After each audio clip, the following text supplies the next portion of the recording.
In this module, you have learned that clean and effective unit tests are first. Do you still know the meaning of each character in that mnemonic? First stands for fast, independent, repeatable, self-validating, and timely. You have also learned in this module that test-driven development is using unit tests to drive the design of your code.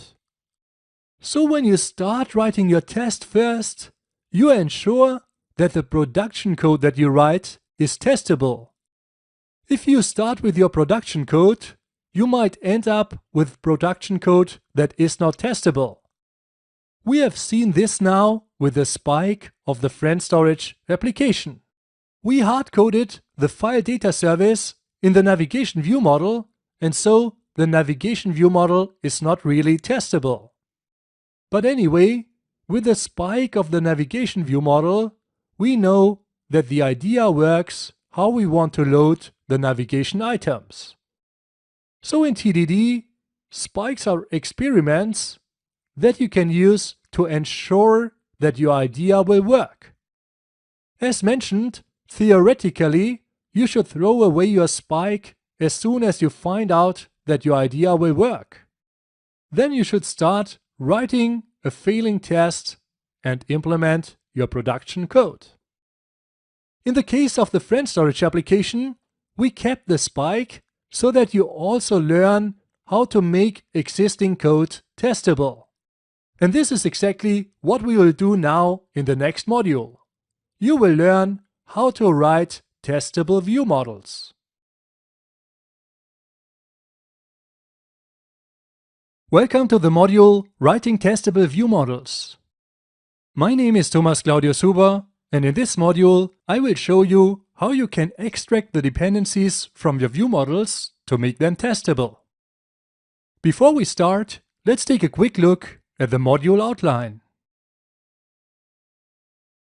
The first thing I want to show you in this module are the typical dependencies of a view model, like for example data access. Somewhere the view model needs to get its data from.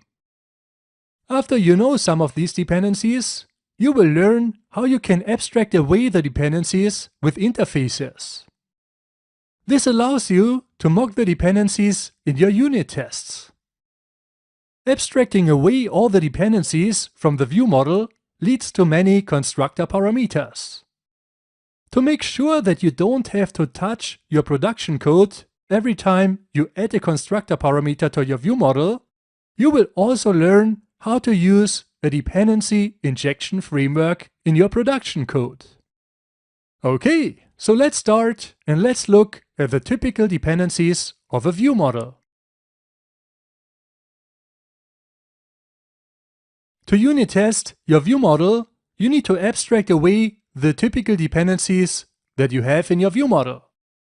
These dependencies are, for example, data access, dialogues, an event aggregator, or other view models. In this module, you learn how to get rid of the data access dependency in the navigation view model of the friend storage application to unit test it.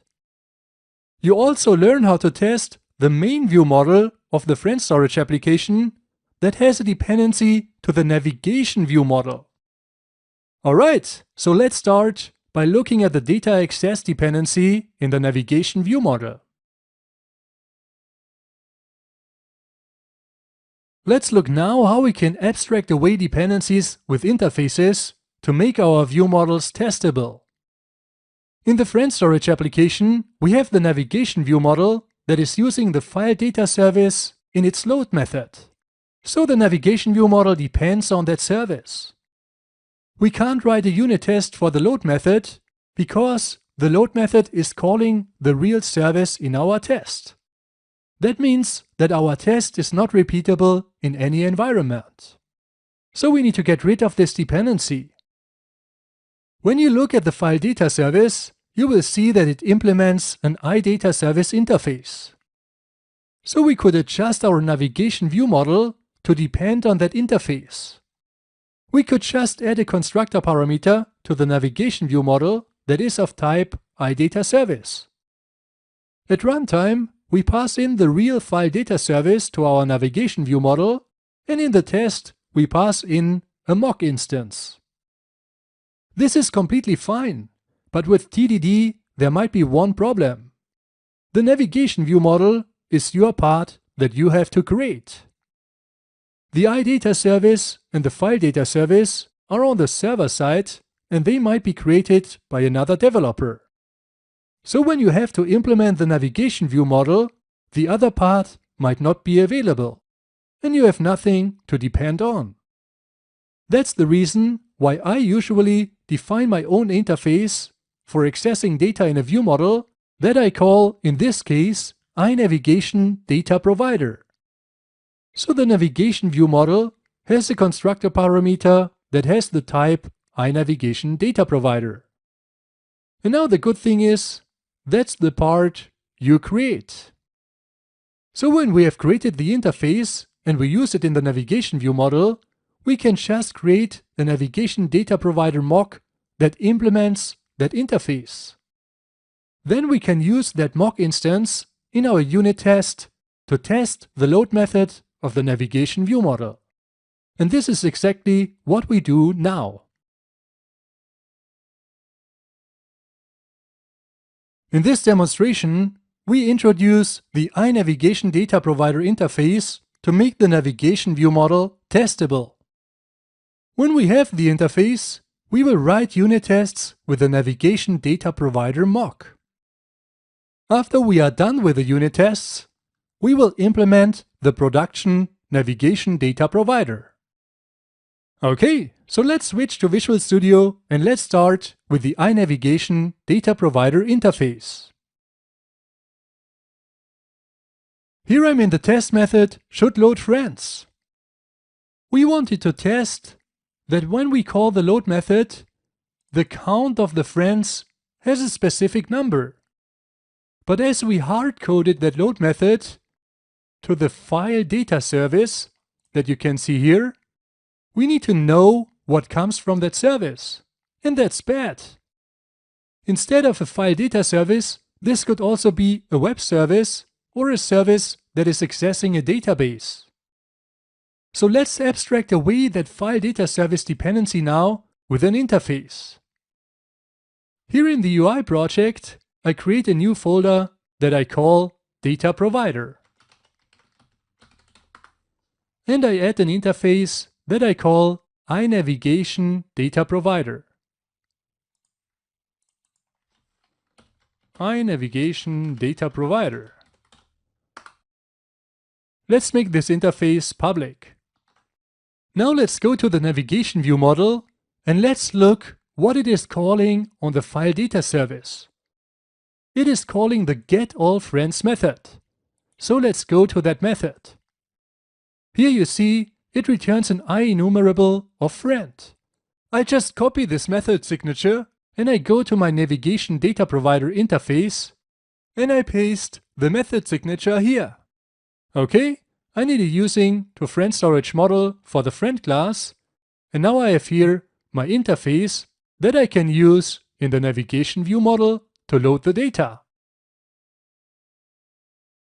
So let's add here a constructor parameter for this data provider. And we just save the instance that is passed in a field. Okay, so here we have the field. And we need a using directive for the data provider namespace. Alright, now when we scroll down to the load method, we can remove the file data service here. And instead of using the data service, we just use our data provider to get all the friends. Now you see there is no file data service anymore in our navigation view model. And now we can write our unit test. As we have abstracted away the file data service dependency from the navigation view model with this iNavigation data provider, we can now test the load method in a unit test. But as you can see here, we need to pass in an iNavigation data provider. So let's create a class here that we can use for our test. I call the class Navigation Data Provider Mock. And on this class, I implement the iNavigation Data Provider interface. Okay. Now for our test, we can just return a few friends. So let's return a friend with ID 1 here and first name Julia. Okay, let's just copy that line. And I return another friend with the name Thomas and ID 2. Alright. Now in the test method, I can just pass in a new instance of our mock class. I call the load method on the navigation view model, and now I know how to assert this. After we have called the load method, the count property of the friends collection should be 2. So let's try to run this test. But before we do this, let's build our solution. And you see, we have an error. That error happens in the main view model where we create a new navigation view model. For now, I just comment this out and I write here to-do fix this. Someone might fix it, or maybe the to-do comment stays forever. No, I'm just kidding, we will fix this later. Okay, let's go back to the test method. We have everything, so we should be fine to run it in the Test Explorer. Here you see the test is popping up, and I click Run All to see the result of this test method. Okay, and it's green. That is good. In addition to that count assert, I can also do more assertions here. So for example, I could grab the friend with the ID 1. So I say from view model friends, single or default, where the friend ID is 1. Okay? And then I can assert that the first name of that friend is Julia. Okay? But before I do this, I should also assert that the friend exists. Alright. And I copy this whole block. And I do the same with ID 2. And that friend should have the first name Thomas. Alright, let's run it again and let's see if it is still green. Okay, it's still green. Before we implement the production navigation data provider, let's add another test method. As I'm lazy, I just copy a part of this test method. Let's call the new test method should load friends only once. Okay? And I just call the load method of the view model twice. Now let's run the tests. And you see our new test is red. So now we can go to the navigation view model and we can fix this. As you can see in the load method, we just get the friends and we add them to the friends property, which is an observable collection. So before we do this, we can just call the clear method on that observable collection. Now let's run the test again, and now this test should be green as well. Alright, so we have 2 green tests for the load method of the navigation view model. You have learned how to abstract away the file data service dependency from that view model by introducing an interface. Now let's implement the production navigation data provider to see that navigation view model in action.